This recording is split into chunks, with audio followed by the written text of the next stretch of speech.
So guys, i-check natin tong na latest na Sony. Ang kagandahan nito, may Bluetooth, USB at saka CD, FM, AM. At pagkalam ko is per channel is 50 watts per channel. So maganda yung display. Tapos pati yung look niya sobrang ganda din.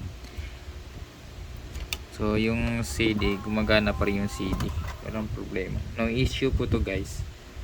So ngayon, tignan natin yung yung mga sa specs niya. Megabass po siya. So call, audio, presence. Maganda.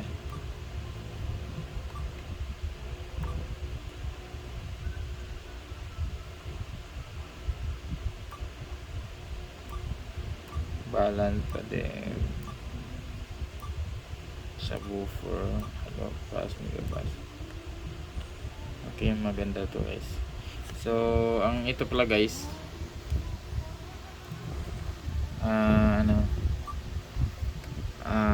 to pre-auto. Pwede mo lagyan ng mga subwoofer, underset, pwede mo lagyan. Output niya is rear sub front. Ito yung output.